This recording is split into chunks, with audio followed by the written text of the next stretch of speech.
26 Rams. The first part of that score, 42 points, shows you that there wasn't a lot of defense played by the 49ers today. And we knew that this defense was close to toast. I mean, they've lost so much, but I think that the loss of Michael Williams last week added the weakness that the 49ers hadn't yet had against the run. And the Rams just, the first half, they ran roughshod over the 49ers.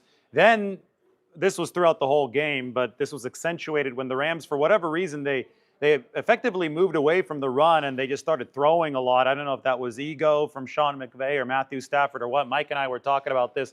The 49ers back seven has not looked that bad, maybe in the entire Kyle Shanahan era.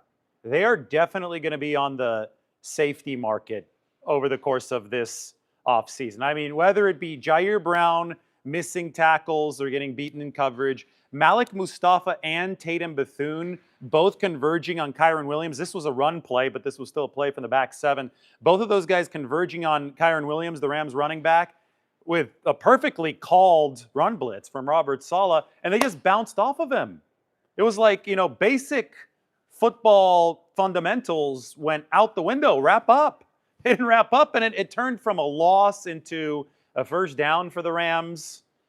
Tatum Bethune committed a personal foul a couple plays later.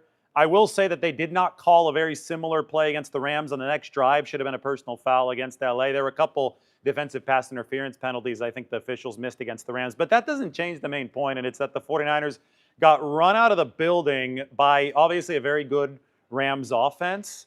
And I think digging a little deeper, there's no D-line trade that the 49ers could have made at the deadline that could have stopped the way that they were dominated on the back end. And it wasn't just those missed tackles, it was coverage. Like the Davante Adams touchdown, he beat Malik Mustafa on an easy out pattern, 4 yards and out in 2.3 seconds. I mean, that's an estimate. I'm going to watch the tape and I'm going to get my stopwatch out and I'm going to time how long it took Davante Adams to beat Malik Mustafa. But if you can't hold up in coverage for much more than 2 seconds, it doesn't matter who's rushing the passer because Matthew Stafford is going to be able to play pitch and catch with Davante Adams in that case. So Renardo Green got beaten multiple times downfield. Upton Stout got beaten by Puka Nacua on a key fourth down early in the game. 49ers lost all of the leverage plays early in this football game. They actually had a chance. Here's the formula that they beat the Rams with last month. I have 2 box scores up right here. The 49ers had 40 minutes of possession in week 5 against the Rams. They hogged the ball. 40 minutes of possession. They ran 74 plays against the Rams. Today, the 49ers had 27 minutes of possession. They held the ball for nearly 13 fewer minutes in this game than they did at SoFi. So ultimately, we know where the 49ers defense is minus Fred Warner. I think they need to induct him into the Hall of Fame tomorrow, even before his career is over, because I guess he's been holding this back seven together at just a prodigious level. So we know that this 49ers defense, though, is not the locomotive that's going to drive this train. It has to be on the offense to hold the ball and keep the defense on the sideline, period. There's no other formula for the 49ers than that. They executed it when they upset the Rams in week 5. And in this game, despite the fact they put up a lot of yards, and the 49ers were at 393 yards. The Rams are at 401. I told you I'd be shocked if the Rams didn't exceed 400 yards. They did. But despite the fact that the 49ers had 6.6 yards per play, 393 yards of offense, they had more yards per play than the Rams.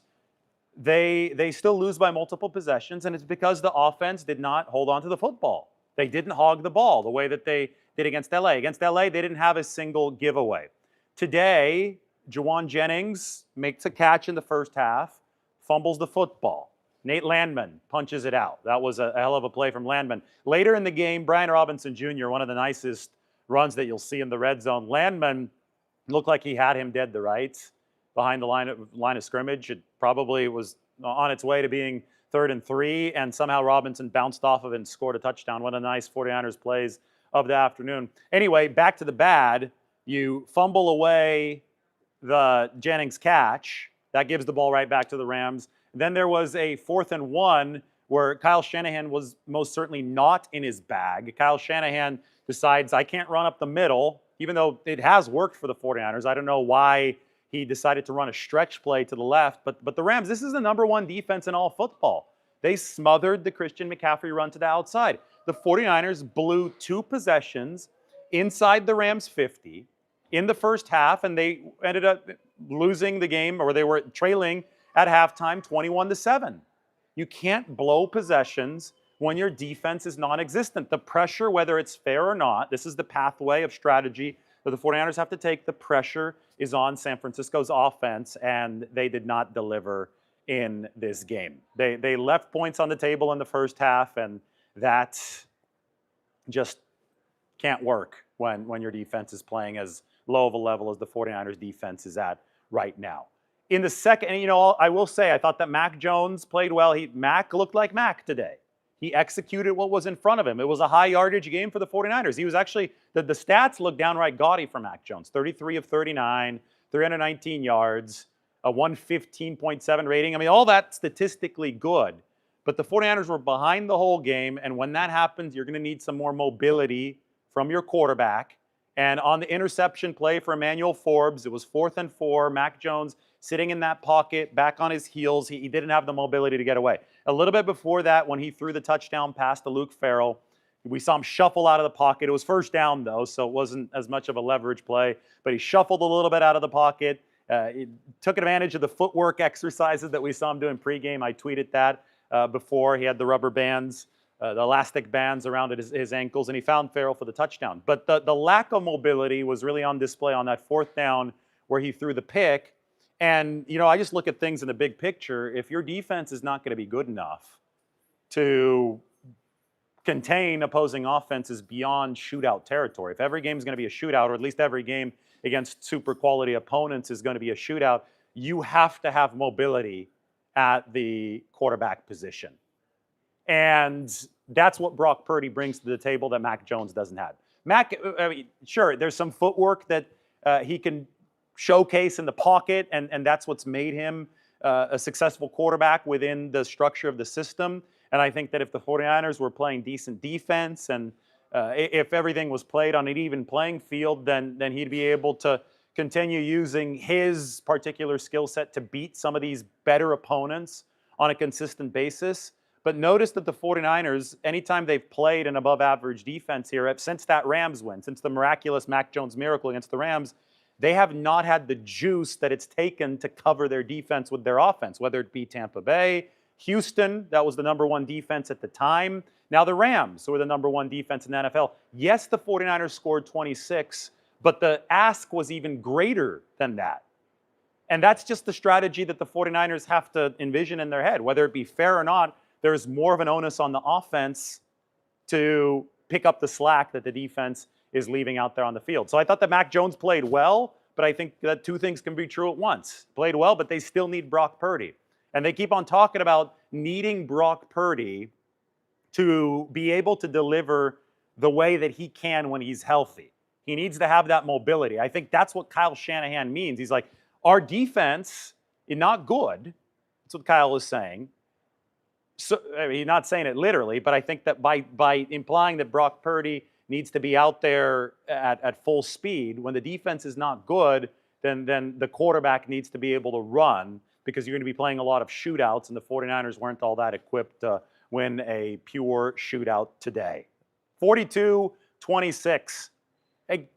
Like big picture perspective, offense definitely has juice. George Kittle made some really, really nice plays today. Christian McCaffrey made some nice plays today. They ran for only 3.5 yards per carry, the 49ers, but so much of that was because they turned the ball over in the first half. And when you turn the ball over early on in a shootout game, when your defense is making all the mistakes that I listed, well, you're going to be behind the 8 ball. You're not going to be able to run the ball. You're not going to be able to establish that part of the game. Your quarterback's going to drop back too much. You're probably going to benefit from a quarterback who could run around a little bit. And the 49ers definitely didn't have that today. So we'll see if Purdy is back next week against Arizona. Good initial news here from Kyle Shanahan. No additional injuries for the 49ers reported in the immediate aftermath of this game.